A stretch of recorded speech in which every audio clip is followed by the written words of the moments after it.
you talk about the two quarterbacks, Kirk, and what you see for them this fall? Yeah, I think Cody. In Cody's case, it's a little bit like when we recruited Brad Banks. We weren't intentionally looking for a junior college player at that position necessarily, and but we did screen as many quarterbacks as we could. And we really felt good about Cody as a football player. And then research led us to find out that he's got some roots here at Iowa. Obviously, he's born here, moved out here in elementary school, but his mom grew up here and has a lot of family members back here, so it was a good fit that way. And the one thing I think that was critical to us, we were hopeful that he'd be open to redshirting next year, which he is, and that doesn't mean that he will. He'll compete just like James and Jake and John, but that was part of the understanding. We wanted to make sure that he was open to that. He was. I think he's looking at the big picture as well. So that worked out beautifully. And then CJ was a whole different story. That kind of happened late. It's just a matter of sometimes when there's staff changes, fits aren't as comfortable maybe as they were at one point. And we benefited quite frankly from a staff change in that case. And things happened pretty quick.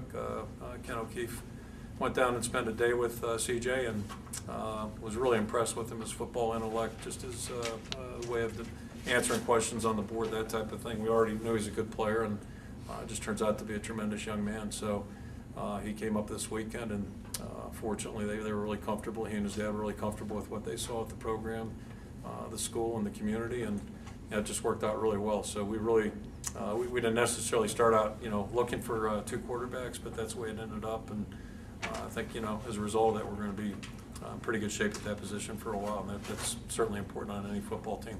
How realistic would it be for him or Barkley Hill to be a starter by the time you start Big Ten season? Yeah, I think anything's possible, and we're equally as excited about getting Barkley. Barkley's a guy that we think is a tremendous young person, outstanding football player, had a tremendous career up at Cedar Falls on a very successful team, and that was one of the obvious positions of need for us. We really felt it was critical to the point where we were considering signing 3 running backs and gave that strong thought. But I think once we had commitments from Greg and Barkley, we felt comfortable moving forward with those 2 guys. And Jason White's decided to come back on our team, so that gives us a little help there too. How did everything develop with Barkley? He had initially committed to Iowa State and then changed his mind. Well, that's probably a good question for Barkley and his family, but we continued to recruit him respectfully, if you will, and just kept the line in the water. Came back and visited with him on occasion, not frequent, but on occasion, and I think over a period of time, maybe he just felt. I don't want to speak for him, but maybe he felt like this style of offense might be better suited for him. I think that's probably as big a factor as anything, but I'd let him answer that. But we're just thrilled that he chose to come here. We're very excited about that.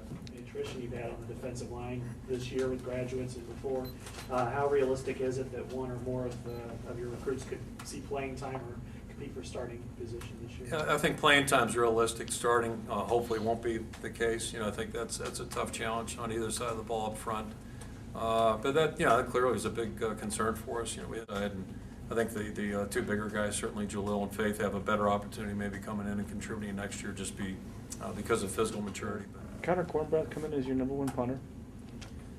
Well, probably not. I mean, somebody's going to win it this spring. We'll let John Wanke and Johnny Mullins compete for that position, and both guys made improvement during the fall. So we'll go through 15 days, and somebody's going to come out of their #1, and then Connor's going to have a chance to come in, and that is a position where guys can legitimately come in and start. Express concern or anything about like that to the fact that you haven't named a defensive coordinator yet? I think it came up, quite frankly, once this past week, and maybe one other time. I don't know. I don't think it's a big deal, And Kirk, the guys you brought up at recruiting, sorry to go back to this, the defensive coordinator thing, did you get them or not, the kids? yeah, again, I can only think of one offhand, although Okay. somebody else threw it out there probably at some point. But You did. maybe it was. I think we probably got both of them. Come to think Can you of say it. who they were or not? The most recent was Sean Draper. That was one more question. You get closer to signing. You'd be amazed. Everybody wants to. They clutter their minds with things that really, sometimes are. But it was a fair question, and it was easy to answer. How'd you answer? Oh, just like We're how gonna you be fine. did- Yeah, you we're gonna be didn't ask for the fine. name. I Yeah, got you. yeah, we're gonna be fine. If something comes up like with Jaleel, it seemed like it got a little bit crazy towards the end. Is it, do you guys just go into the mode of, all right, we got to get back there, we got to get in there, we got to, Yeah, you just try to reassure people. You never know what kind of smoke screens are being thrown around, and that's part of the game. So it happens, and you just try to address the things that might be getting thrown out there.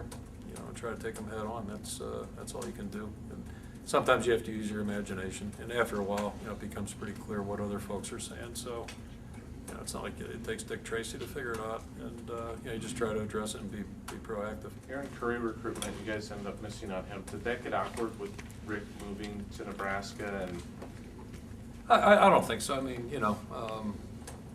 to me that it became clear to me, at least in my opinion. I felt like after December passed, I think it was time for us to move on for the most part. That's kind of how I saw it. And, so that's recruiting. Just keep moving.